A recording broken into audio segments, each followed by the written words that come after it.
Hi, fight fans. Welcome to episode 1 of Puncher's Chance. I'm Anthony on MMA News, and we're also going to be giving you a gambling aspect. And, not only are you going to be able to enjoy some fights, you could also make some money along the way. If you love MMA and you love this podcast, you can follow us at all social media accounts at Punch ETB. You could also follow the Empty the Bench podcast network on Facebook, Twitter, also known as X, Instagram, and TikTok at ETB Network. Follow our YouTube channel as well at youtube.com/ETB Network for our show and all of our other ETB Network shows. If you can't watch Puncher's Chance, then take us on the road and listen to us whenever you can on your podcast. Puncher's Chance is presented by Playback. Watching sports is more fun with others, but we spend too much of our time watching alone. Playback is a virtual space where communities can stream live sports together with everyone perfectly synced in. Creators can hop on stage, deliver their own play-by-play analysis and commentary, and invite viewers for Q&A. Playback makes watching sports fully interactive and a social experience. From playing fantasy sports, repping your favorite players and teams, and watching the commentators and communities you care about, win or lose, sports are the best enjoyed together. Join our community by going to playback.tv/ETB Network to find more, including our live stream schedule.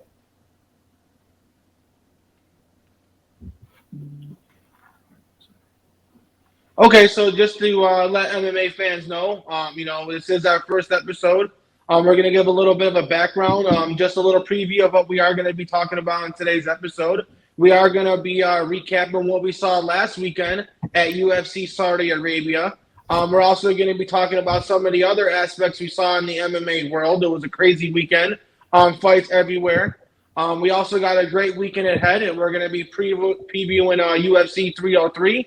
We're going to give a little background ourselves. I've been in the MMA world for a few years, and I've been covering sports for a long time, formerly of Phantom Sports. And I'm very, very excited to bring my knowledge and bring some sports content to ETB Network sports fans around the world. How about you, Brett? Why don't you introduce yourself? Yeah, I am also from Phantom Sports. I've been watching mixed martial arts since I was about 10 years old. I've been covering it now for about 2.5 years. I'm really excited to have this opportunity here on Empty the Bench, and excited to get this first episode going. We're going to talk a little bit about UFC 303 and Alex Pereira versus Yuri Prochazka, so I can't wait. Yeah, 100%. We got a lot to talk about, so let's get right into it. We had a great weekend. Saudi Arabia was insane. It was a great main event. We had Robert Whittaker going against Askarov. Wasn't as long of a fight as a lot of fans expected. What were your thoughts and reaction to this fight, Brett? Honestly, this was a vintage performance by Robert Whittaker. He got him out of there in almost 1 minute and 30 seconds. And, in style, too, the uppercut against the cage, it was a beautiful knockout. But for Ikram Askarov, this was a tough test. Your third fight to your UFC career. He did look good against Phil Hawes and Warley Alves with knockouts in his first 2 fights. But obviously, Robert Whittaker is levels above those type of fighters, when you're getting your entrance into the UFC. So Ikram kind of found that out this weekend.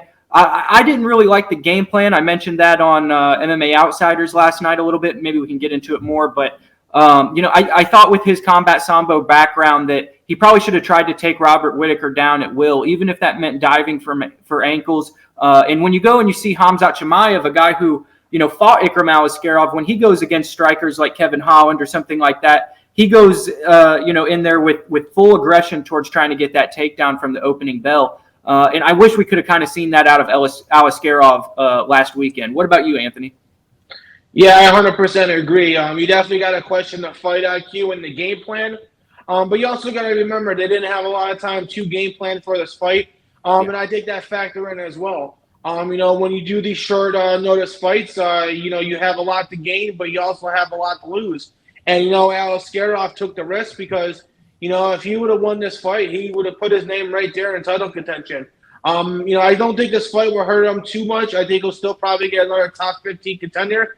But, we've seen some guys, once they get knocked out, they're never the same again.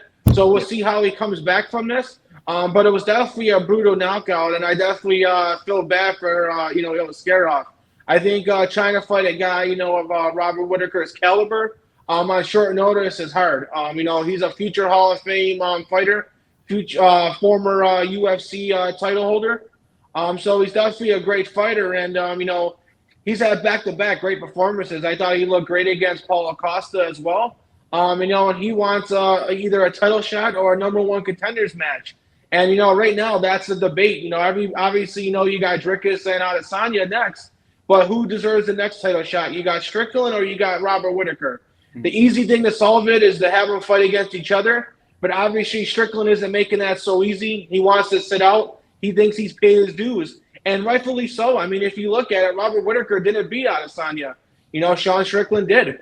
I think Sean Strickland also had a more competitive fight against Strickland than Robert Whittaker did. Robert Whittaker didn't look good against that fight. Sean Strickland, a lot of people believe he beat Strickland. So I believe it's smart for Sean Strickland to sit out. But it's just interesting to see, what Robert Whittaker is going to do from here. Yeah, and I think that it's no less than a number one contenders fight. If you're Robert Whittaker, I think there's four guys that are really head and shoulders above the rest of the division, and you mentioned them with Israel Adesanya, Dricus du Plessis, Sean Strickland, and obviously Robert Whittaker. But it kind of puts Robert Whittaker in a bad situation because he would have to fight another up-and-coming contender, maybe another fight with Khamzat Chimaev. But with Chimaev's medical history and what's going on, it doesn't look like he's going to be back in the cage in very, relatively quick fashion. So, I wouldn't mind seeing Robert Whittaker fight Sean Strickland. I mentioned that, but I think that'd be a great fight. Those are two guys that are very technical kickboxers. It'd be an absolute action fight, and it'd be a good number one contenders match. But obviously, like you mentioned, Sean has that win over Izzy and did perform better against Dricus when he was given the opportunity to fight him as well. So, maybe Sean does try and sit out. We'll see how things go. But Robert Whittaker has put himself back into the top five and on the map and short list for title contention. And if one of these guys pull out due to injury, don't be surprised if you see Robert Whittaker fill in on short notice. He's willing to fight anybody at any time, always stays in good shape. And, he would be somebody that I could very easily see filling in as a replacement fighter if something went haywire in a main event. Yeah, I'm glad you mentioned that. And, Robert Whittaker already, spoke about that. He already said that if he'd, be willing to even come in and be a backup fighter and go through the weight cut, just in case if one of those guys do pull out. And you never know, Adesanya, given his age, Dricus, with his injury history, it's possible. And, we've seen Dana White in history. When fighters do that, it definitely puts in a good word for them, and they usually end up getting a title shot next. But I'm glad that you also brought up Khamzat. A lot of people haven't been speaking about him.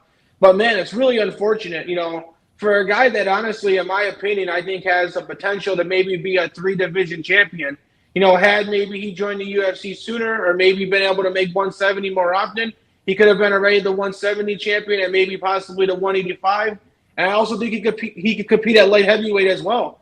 But, with his constant, sickness and illnesses, it's really, really affected and shortened his career.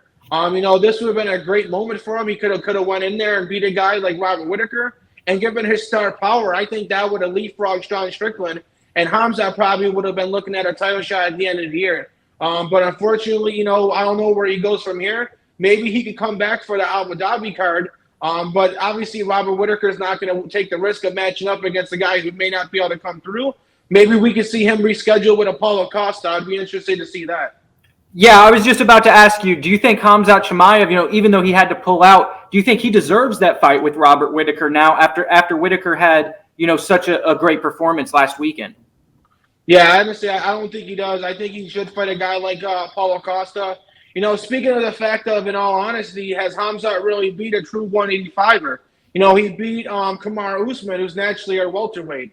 So, Khamzat probably should fight a guy like Paulo Costa. There are two guys that would definitely sell. You could sell that as a co-main event. And I would love to see it. And I think that's would be a good matchup to ease Khamzat back into it.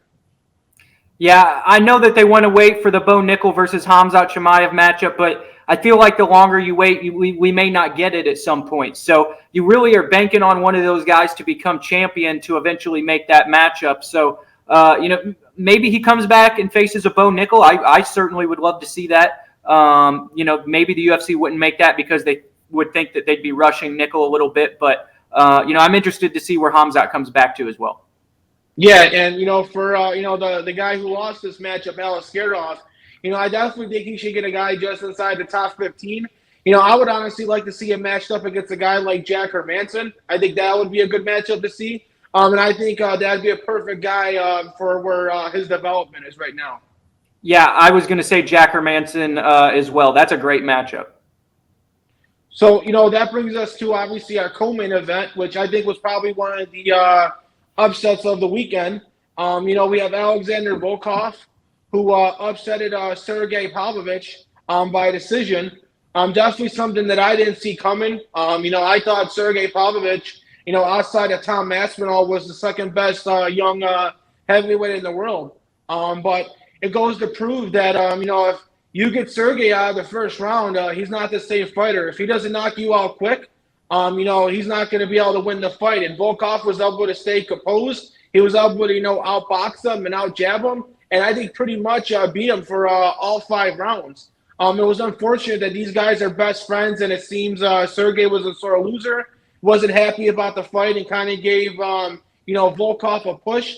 I kind of didn't like that. What is Volkov supposed to do? He's got to go out there and try to win the fight. But what was your reaction from this fight? Yeah, these guys got to make a living, and I'm sure the UFC, rewarded them, and that's why they ended up, filling in and then fighting each other after being training partners and best friends. But Alexander Volkov put on the best performance of his UFC career, in my opinion. Put himself into title contention. Nobody was talking about Volkov as someone who could potentially challenge John Jones, but now he's riding a 3-fight win streak with massive wins, and just beat Sergey Pavlovich, who everybody was afraid of just 1 fight ago, and had the UFC record for knockouts in the first round consecutively. So, Volkov, I thought, put on a very technical performance. We saw him brushing his hair in the corner. It didn't really seem to be worried with, what Sergey Pavlovich was bringing at him, which makes me think that that's kind of how sparring went when these guys were in camp. Volkov, I feel like, kind of knew what Pavlovich brought to the table, and over those years, obviously, was able to make reads and outsmart him on the feet. And that's kind of what we saw last weekend. I really feel like the volume and technicality of Alexander Volkov was just too much. Yeah, and Volkov, I think he's in the prime of his career. He is older than most UFC fighters, but I think in his division, he's right in his prime. We've seen plenty of guys in the light heavyweight and heavyweight division, age pretty well in their late 30s and early 40s. And Volkov having 4 straight wins, he put his name in that conversation and on that short list for title contention. Obviously, right now, heavyweight's probably the toughest division to figure out. It's pretty muddy right now. You got, John Jones and Stipe who have the fight, probably at Madison Square Garden at the end of the year. You're going to see Tom Aspinall defend the interim belt against Curtis Blades. Most likely, it's probably going to all lead to a super fight next year with John Jones and Tom Aspinall. So, can Volkov sit out and figure out, how this division plays out? You do got Cyril Gane, who needs an opponent later this year in France. He may be fighting Gelton Almeida. I wouldn't mind if they decide to put Volkov in there for a rematch against Gane. Or if the UFC decides, like, hey, we're going to have to wait a year anyways on these guys, let Gane and Almeida fight in France at the end of the year. Let the winner of that fight Volkov sometime in 2025. The winner of that's next up for the title shot. But, Volkov's definitely going to have to sit there and wait because, right now the heavyweight division is a tough division to figure out. Yeah, he will have to sit there and wait, but it's a good position for him to be waiting in, and the best position probably that he's been in his career since that loss to Derek Lewis. So, I liked what you said a lot about the Cyril Gane Gelton Almeida matchup. I think the winner of that should probably take on Volkov in what would be a title eliminator after Tom Aspinall. So, the heavyweight division is just jam-packed right now. John Jones needs to fight Stipe Miocic, so these guys kind of have clarity on where their careers can go. But Alexander Volkov, to me, is looking fantastic and is a real threat. Yeah, 100%. Definitely in the prime of his career, and someone that definitely all the top heavyweights is definitely going to have to think about. Yeah. And this brings us up to our next fight. It's definitely exciting for the fans, but maybe not so exciting for the fighter involved. We had Volkan Oezdemir with a vicious knockout over Johnny Walker. Very unfortunate for Johnny Walker. It seems that no matter how he gets finished, it always has to be, very viciously. It was very not a pretty sight when he got knocked out against Jamal Hill. In the last fight against Ankalaev, he basically punched his nose right off his face. And then in this fight, he was basically knocked out. And then, Volkan, hit him with that uppercut to, seal the deal. A lot of people were upset saying the referee should have called it when he first got knocked down. But, man, what a vicious knockout. And I think this one was probably the worst for Johnny Walker. And we know, every knockout you get, you're going to be more susceptible to knockouts. And I would love to see him take some time off. But what was your thoughts from this fight? Yeah, this was a vicious KO, a KO of the year contender. Volkan Oezdemir, put a stamp on this victory. But Johnny Walker just is continually, like you mentioned, the Ankalaev fight, the Jamal Hill fight. He's getting his back put up against the cage. He's not really the one who's being the aggressor in these fights. And he also can't keep these smaller fighters off of him. They're getting on the inside and landing these big punches against the cage when he doesn't really have anywhere else to go and use that athleticism to get away. So, you see him making the same mistakes over and over and over again.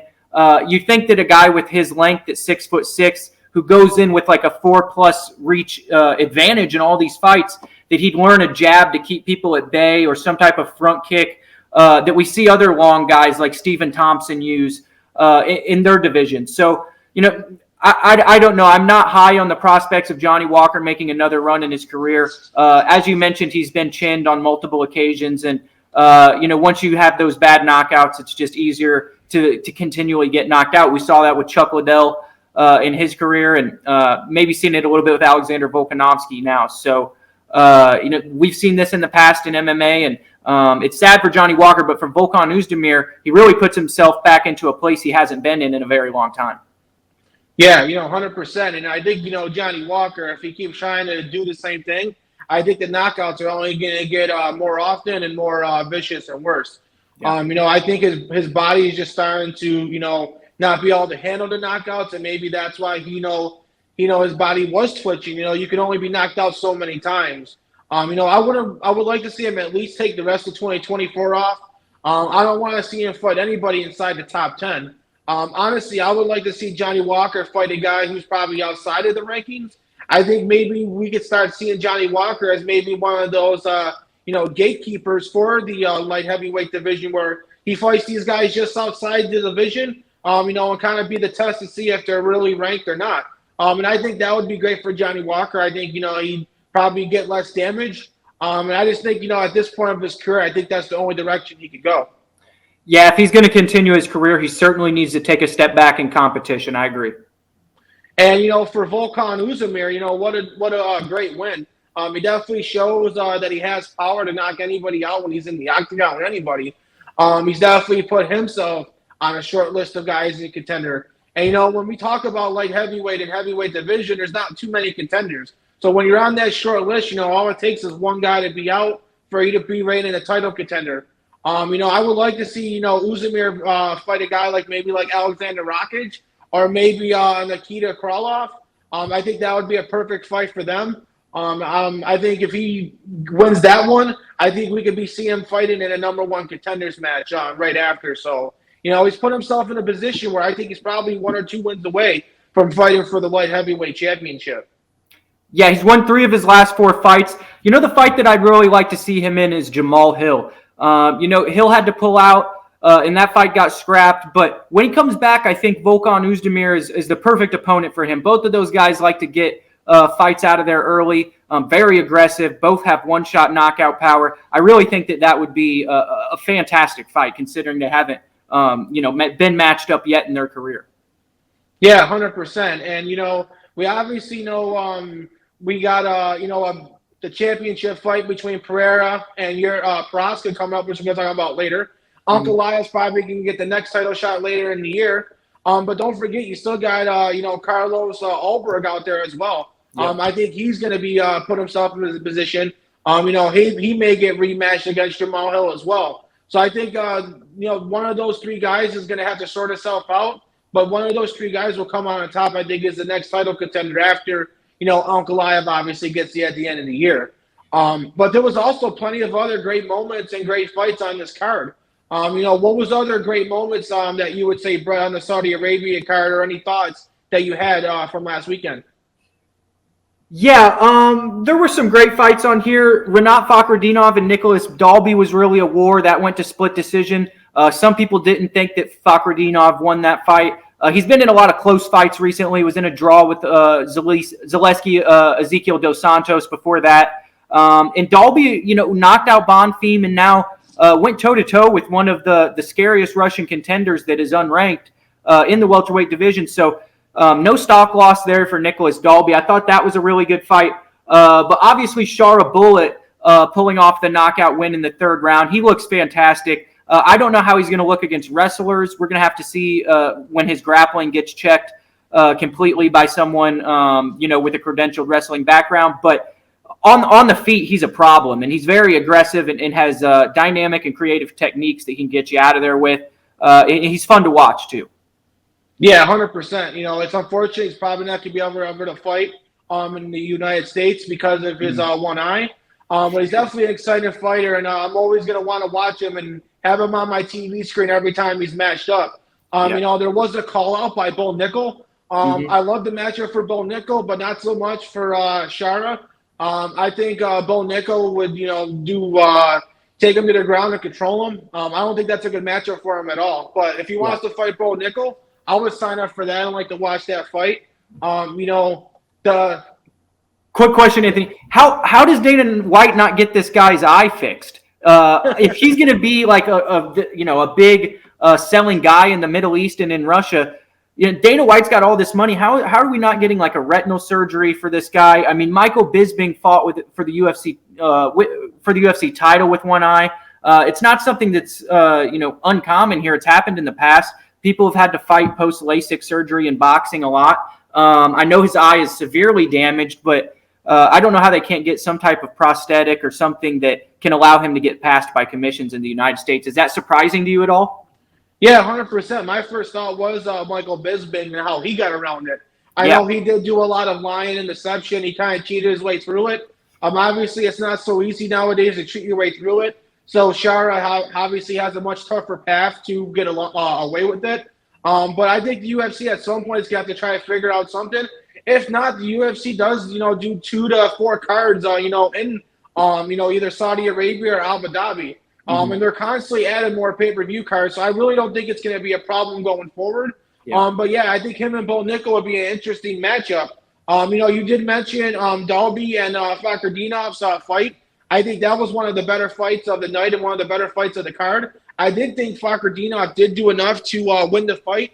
He was gassed out, and Dalby's a tough matchup. And, I think Dalby was winning the later rounds, but I don't think it was enough to probably get the win. But one thing I think that I want to say on the Saudi Arabia card before we move on, the thing that stood out to me the most was Felipe Lima. For him to come in on short notice and get a submission win over Nabimov, who was undefeated in the UFC. And the thing that's scary about it is he's naturally a bantamweight, and he came in on short notice and fought a natural featherweight and looked great in the first round. I thought the size started to take its toll in the second. I think he lost the second round. But then he came in like a bull in the third and got that submission win. And, I think just after one fight, I think he's established himself as maybe one of the top rising prospects, at bantamweight or featherweight, probably bantamweight. But what were your thoughts on him? Man, he really looked good at featherweight, and he took out a guy, who had a lot of respect at the 145-pound division. So it's going to be really scary to see what this kid can do at 135. He trains with Hamzat Chimaev out there at the All-Stars gym where Alexander Gustafsson used to train. So he has good coaching and a good camp behind him. So I think the sky's the limit for him. And he kind of reminded me of Diego Lopez, who we're going to talk about in the Brian Ortega fight. Lopez came in his debut, and I know he didn't win, but he impressed and fought very well. And you could tell that this guy was going to stick around. You could really tell that Lima's going to be around here for a long time. And my question for you, Brett, and Felipe Lima, if he does decide to go to bantamweight, I know that's a stacked division. There's a lot of guys trying to get a ranked opponent. Do you think Felipe Lima deserves a ranked opponent next, or would you like to see him have one more fight first and then get a ranked opponent next? We're looking at a bantamweight fight this weekend that is opening the card at 303 with Ricky Simón and Vinicius Oliveira.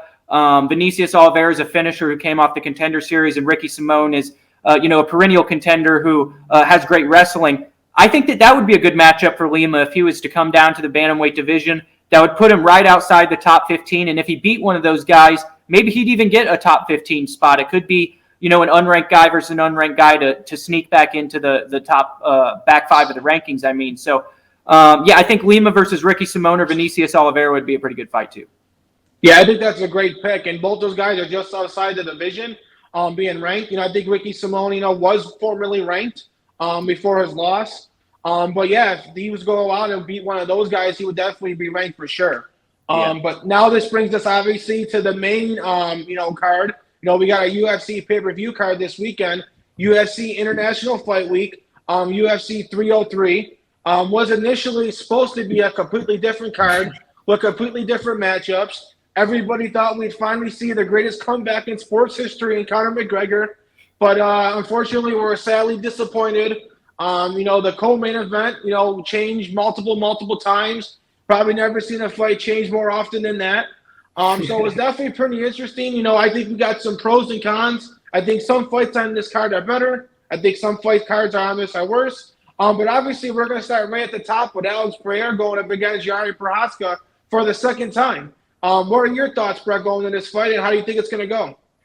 Well, I'll tell you, in Yuri's first knockout loss against Muhammad Kingmo Lal in Ryzen, he was able to avenge that loss by knockout 4 years later. So, he is a guy who really stews on these losses and, tries to formulate game plans to beat these guys who have bested him. My thing in this one is that he's so aggressive. I feel like his style just plays into the hand of Alex Pereira a little bit too much. Now, do I like the youth and athleticism of Jiri Prochazka? Yes, I think that he was a great champion when he did hold the belt.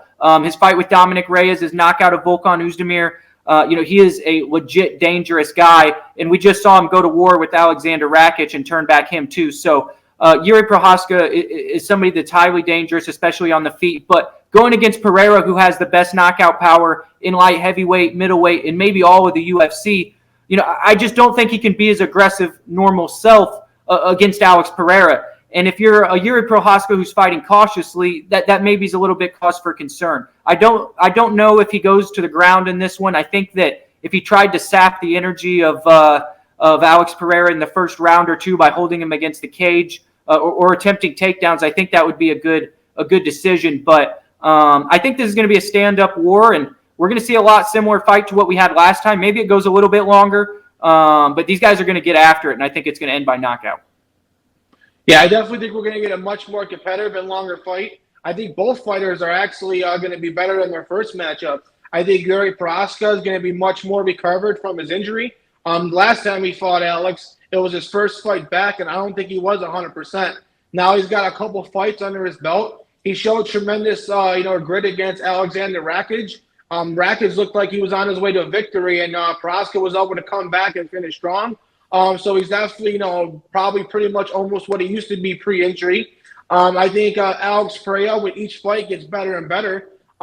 He's still fairly new to the MMA world, coming from the kickboxing world. So he's getting better at grappling and better with takedown defense with each and every fight. It's definitely going to be a great matchup stylistically. I definitely think, when you're fighting against a guy who likes to strike, it definitely always is going to favor Alex. But, Jiri has a unique striking ability. He could obviously, go in there and beat anybody. But I'm obviously going to go with Alex Pereira. I think he's going to dominate with leg kicks. And I think those leg kicks are going to be very, very damaging to Jiri Prochazka. And I think that's going to be make him more susceptible to being hit. And I think it's going to, after taking a couple rounds of leg kicks, I think in probably the second or third round, I think Alex Pereira is going to land a shot. I think it's going to knock him down. And I think it's going to land a couple more ground and pound, and I think it's going to be a TKO like we always see with Alex Pereira. Yeah, and, I like that pick a lot. I think this could even be a flash knockout with the reckless and aggressive style of Yuri Prochazka. He's going to have to be very cautious, even if he does hurt Alex. We've seen him rush in fights with Dominic Reyes. I know that he ended up winning that fight, but he got clipped by Dominic when he had him hurt there before that finish. And in some other fights, even the Rakic fight, he comes in a little bit too wild, a little bit too open with his hands and gets caught with straight punches. So he's going to have to be cautious at all times with Alex Pereira and his power. And I just think the threat of that over 25 minutes is going to be too much. Yuri may win rounds and even big moments in this fight. But I could see maybe both of these fighters scoring knockdowns or big moments, fight swinging situations. But I think that Alex Pereira's power is going to be too much over 25 minutes, and he's going to find a knockout in the third or fourth round. Yeah, I think that's another thing that, a lot of people don't look at and maybe not consider. But I feel like Alex Pereira, what makes him so dangerous is he's such a great fighter. And basically after this fight, he's going to have fights in just as many title fights as non-title fights. So pretty much since he's been in the UFC, he's fighting in title fights almost every fight he's been in. And all title fights are 5 rounds. And I think that benefits Alex Pereira because it's hard enough to not let him touch you for 3 rounds. It's going to be impossible for him not to touch you in 5 rounds. And we all know, Alex Pereira probably has the most power maybe in all in the UFC. If he touches you, you die. And there's no coming back from it. Yeah. And it doesn't matter, even if he doesn't hit you clean. We seen with his victory over Sean Strickland, he's so lengthy that even if he doesn't hit you clean, it's going to knock you down and then it's over because then he's going to get on top of you and then the referee's going to call it. So if he's a tough guy to fight and he's a tough guy to beat, it's going to take a tremendous grappler, maybe like an Ankalaev, to take down a Pereira. But I don't think Yuri Prochazka's style is going to be the style to beat Alex. And I do think Alex is going to beat Yuri Prochazka again by TKO. Yeah, I agree with you. I've got Alex by knockout in this one as well. And, this brings us to our co-main event, another fight that was added. A fight that, a lot of people didn't see coming, but a fight that I'm super, super excited for. And honestly, I think is an upgrade to what we had. And It's the co-main event. And it's Brian Ortega going up against Diego Lopez. Mm-hmm. And what's going to be a tremendous fight up against 2 featherweights. There's a lot that you could say about this fight. It's very, very exciting. I think it could go, 50 different ways. What are your thoughts and how do you see this fight going, Brett? Yeah, this is just a great fight to be added to this card. And we talked about how we were a little bit disappointed with the Conor McGregor. I mean, a little bit. We were a lot disappointed with Conor McGregor pulling out. But the depth of this card, is good. They added this in the Yuri Prochazka fight. The UFC deserves a lot of credit for their ability to come back swiftly on their feet and put in fights at last minute to still, keep pay-per-view cards together and potentially keep pay-per-view sales high as well. So I think this fight with Brian Ortega and Diego Lopez is just a very interesting stylistic matchup. You have a finisher in Diego Lopez versus a guy who's just world-class on the ground, a Gracie Jiu-Jitsu black belt in Brian Ortega. We saw in his fight with Yair Rodriguez, he can, dig down to the depths of hell and then bring you back and submit you in the second round after being knocked down. So Ortega's heart is tremendous.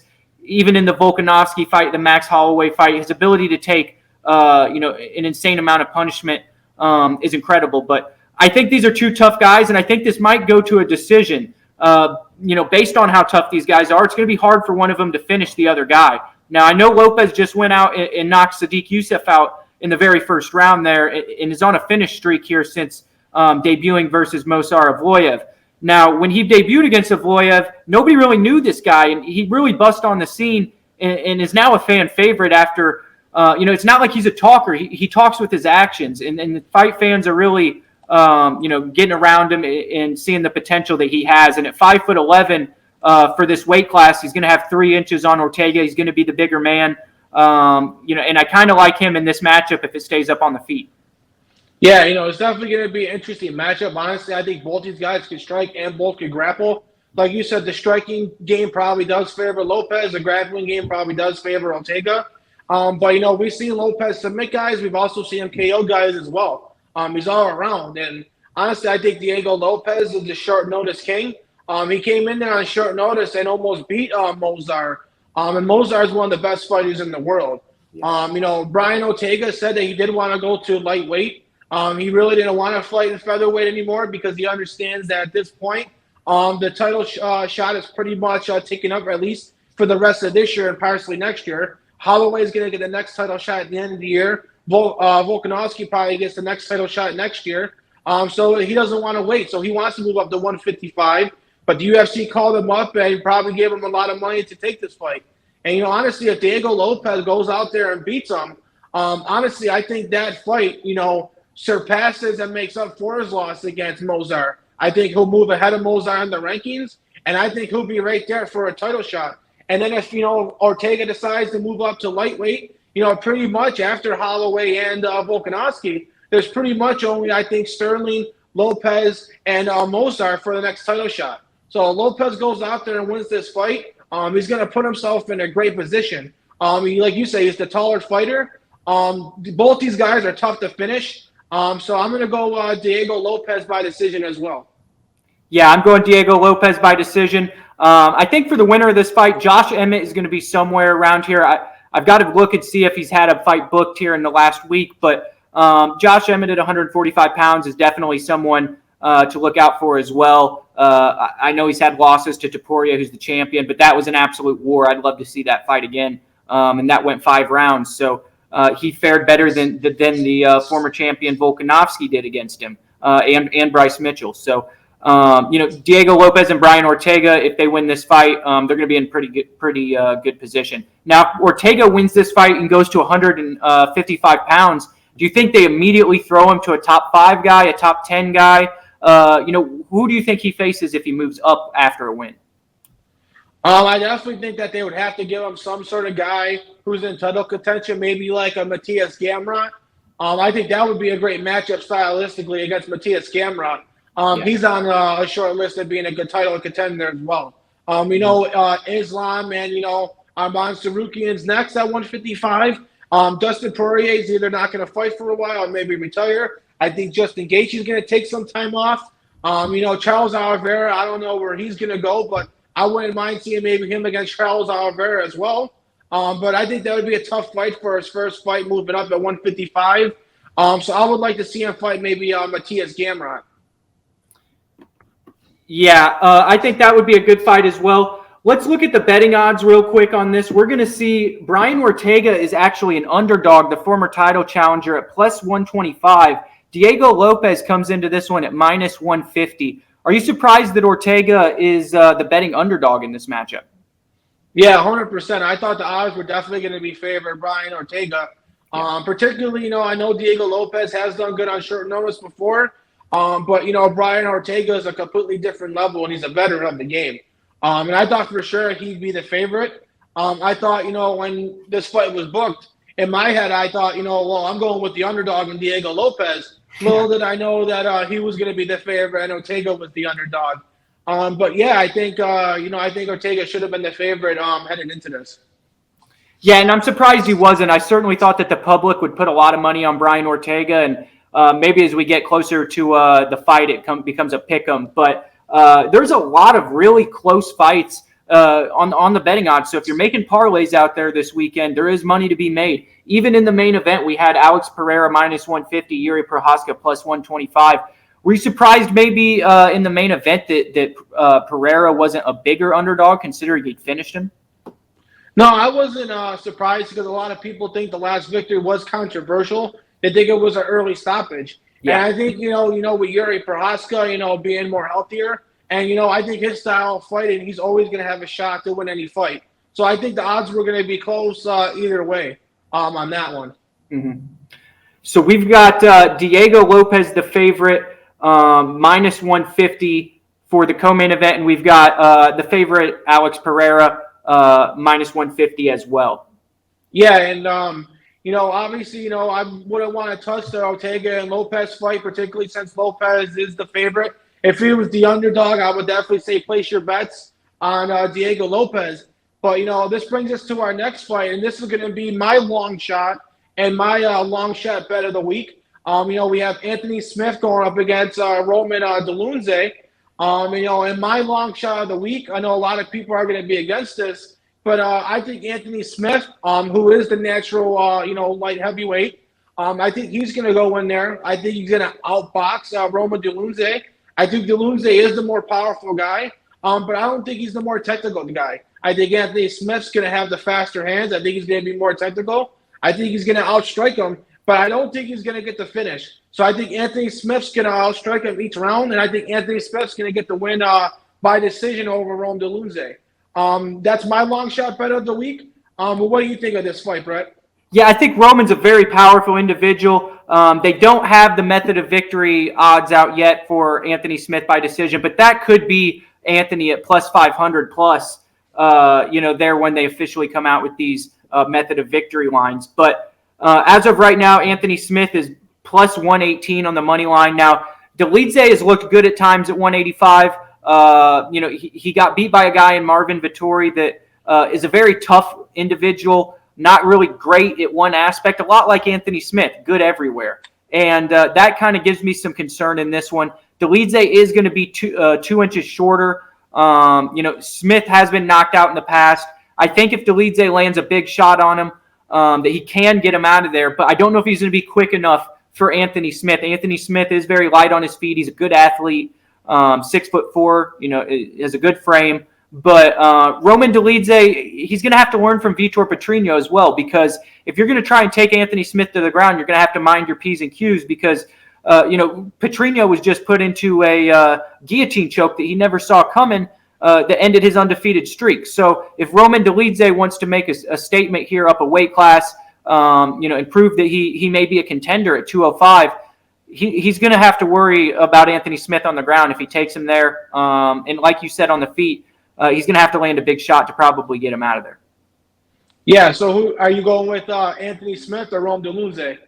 I think that Delidze is going to be able to take Smith down. I think that he's going to fight a little bit smarter than Petrino did. And I'm going to go with Delidze by decision. I think this is a really close one. All the fights on this main card have very close odds, but I'm going to take Delidze. Maybe Anthony Smith's experience proves me wrong again, though. Yeah, I think this is out of the fights we're going to talk about probably the toughest to pick. I do think Delunze, maybe he has been having a tough time with those weight cuts, but I think he is better suited if he is, in shape to be a middleweight. I think Anthony Smith, even with Delunze moving up, I think Anthony Smith is going to be potentially the bigger fighter. The crazy thing is Delunze probably is going to be the stronger fighter and have more power. But I think Anthony Smith will be the bigger man. I think he's going to have the faster hands. I think Anthony Smith's a veteran.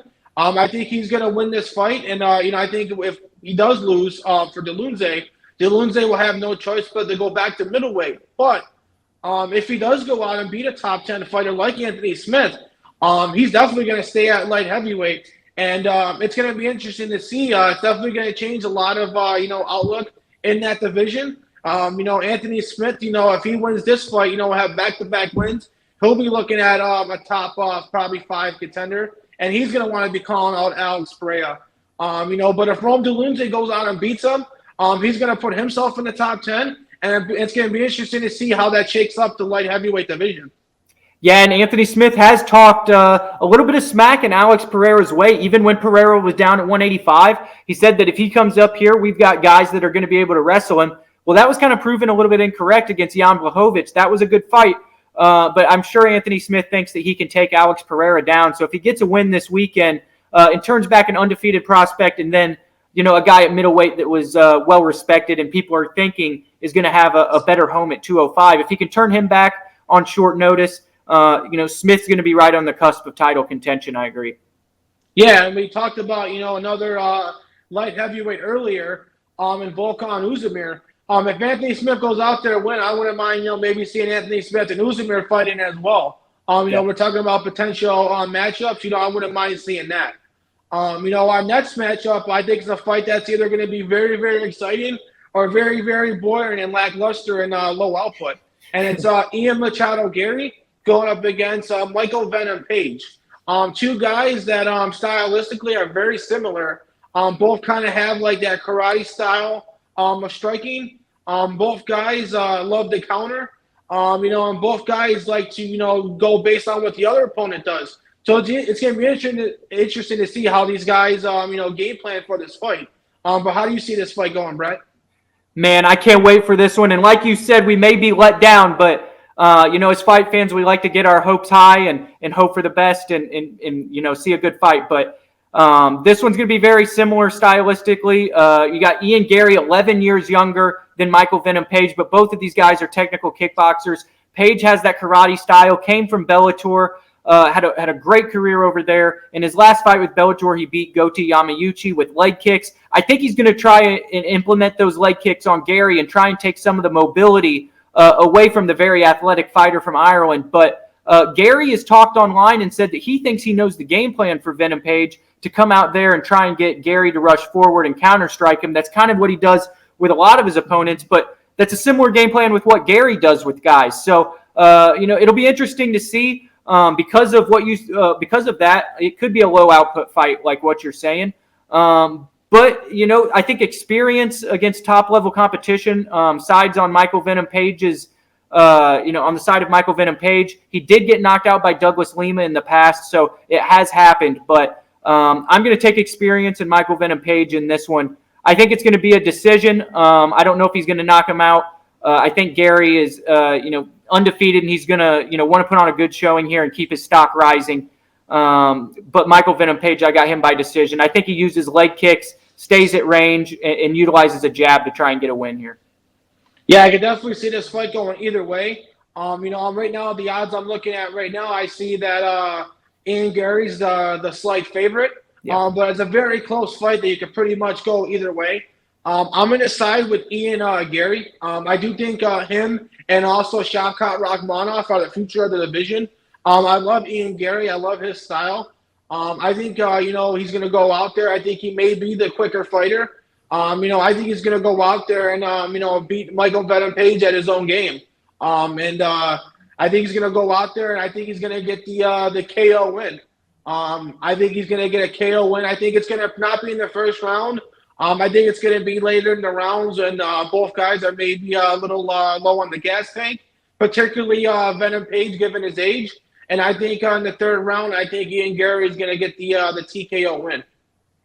Yeah, it really does come down to the youth and athleticism of Gary versus the experience of Venom Page. The 11 years difference is alarming to me, 26 to 37 years old. But I think that Michael Venom Page is one of those fighters like you see Bernard Hopkins in boxing. He's a defensive fighter. He's not someone who necessarily relies on, some of those skills that diminish like wrestling early.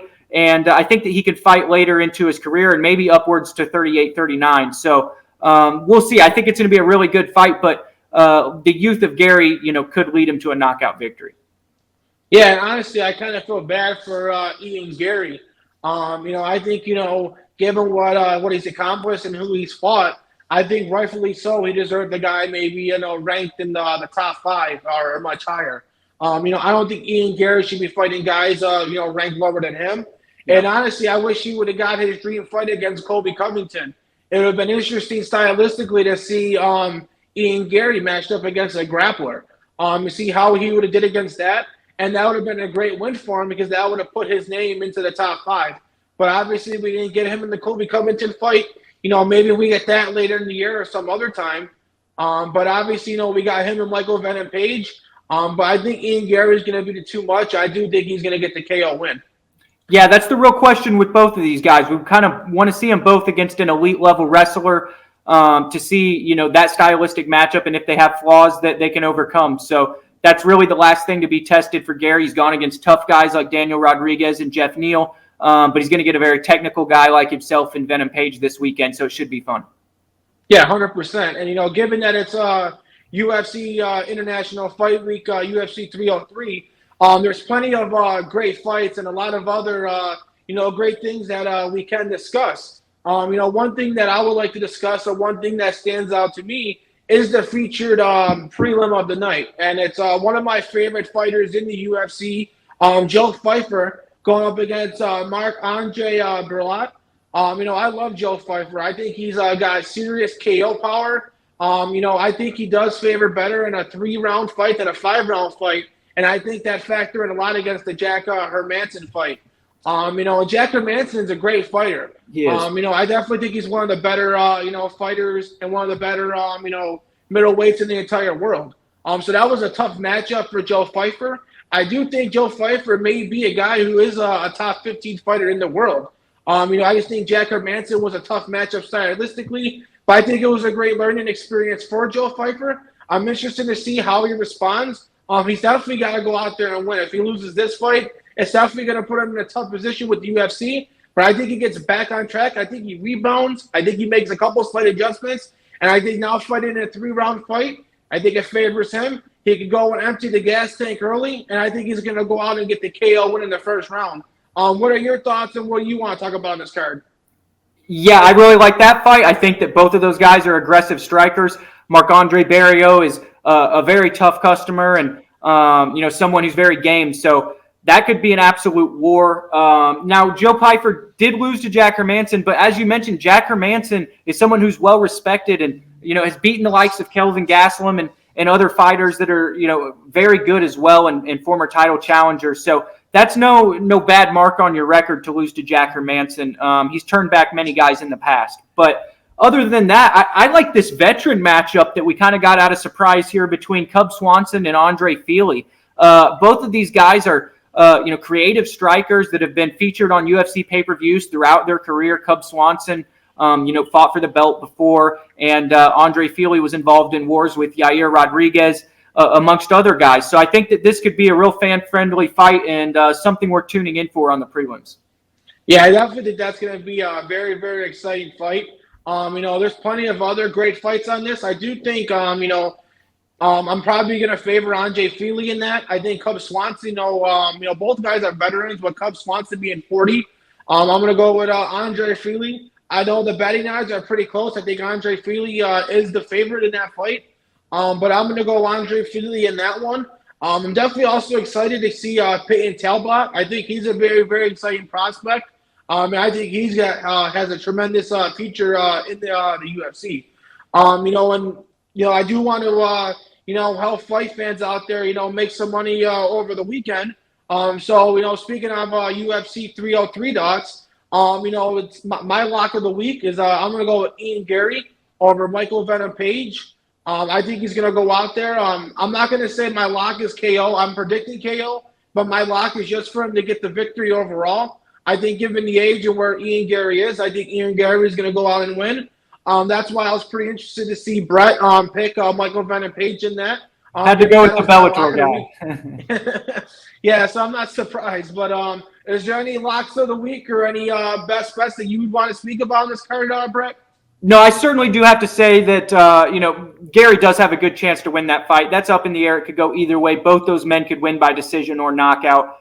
We've seen them, throughout their career do both of those things.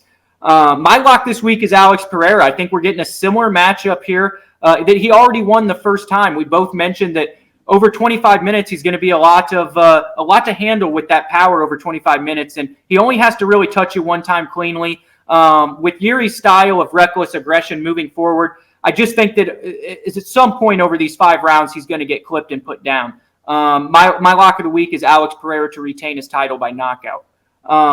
Is there any underdogs that I know you said you had Anthony Smith. Is that your underdog play for the week? Yeah, that would definitely say that's my underdog of the week, particularly by the method of victory by decision. I know a lot of people aren't going to pick that method of victory. Another underdog that I would like to see, it's a heavyweight fight. You got Martin Buday going up against the veteran and Andre Arlovski. I think Andre Arlovski is going to go out there get the win. Right now, he's plus 220. I know right now he's not in the prime of his career, but I think he's going to go out there and add another win to his UFC career. So that would be another upset that I have.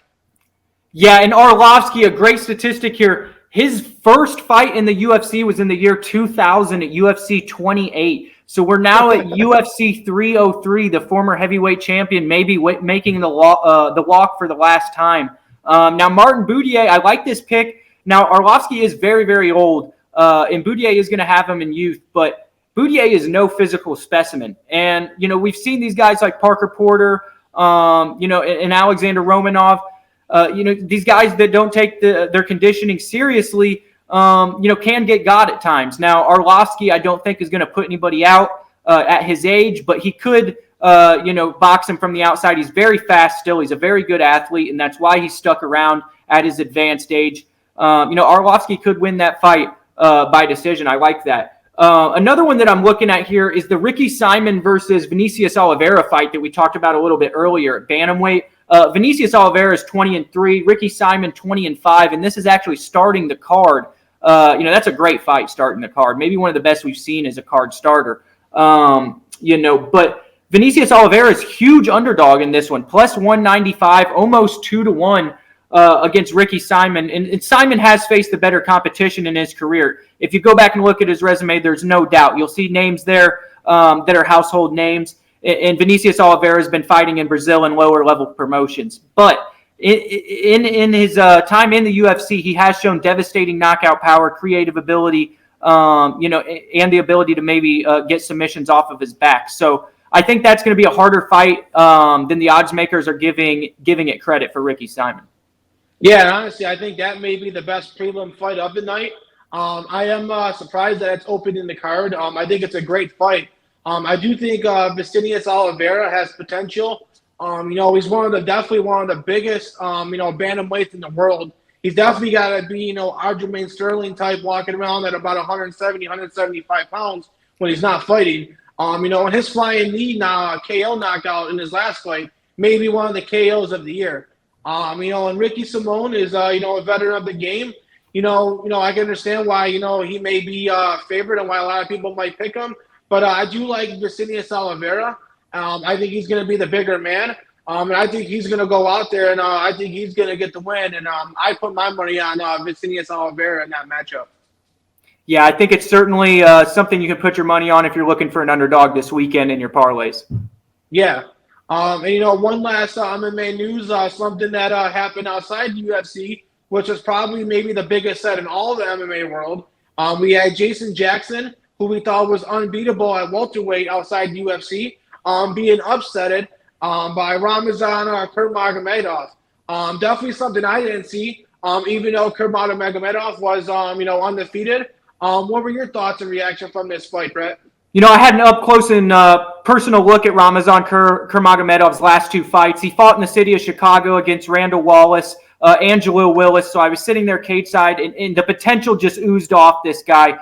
You could tell. He went out there and finished Jalil Willis on the feet, where Jalil Willis likes to get it done himself, and he finished him in dominant fashion. And Randall Wallace was a tough competitor, filling in there against Ramazan Kurmagomedov, and he won that fight by submission. So I kind of knew a little bit about this guy coming into the matchup, and I thought that he fought a tremendous fight against Jason Jackson. Jackson didn't really get anything going early. Ramazan maybe emptied the gas tank in the first 3 rounds and allowed Jackson back into the fight. I had it 3-2 for Ramazan Kurmagomedov. It was a very close fight. Jason Jackson looked good at times, but he just didn't do enough, in my opinion, to win this fight. And what a win for Ramazan Kurmagomedov. And at 27 years old, the sky's the limit for this guy. He's undefeated. Trains out there in Dagestan with these killers, and gets great training. And he's only going to keep getting better as he approaches 30 and enters his prime. So he could be the best welterweight outside the UFC right now, and I think that he would cause a lot of problems inside the UFC as well. So he's one of the best 170-pound fighters in the whole world, in my opinion. Yeah, I agree with everything you said.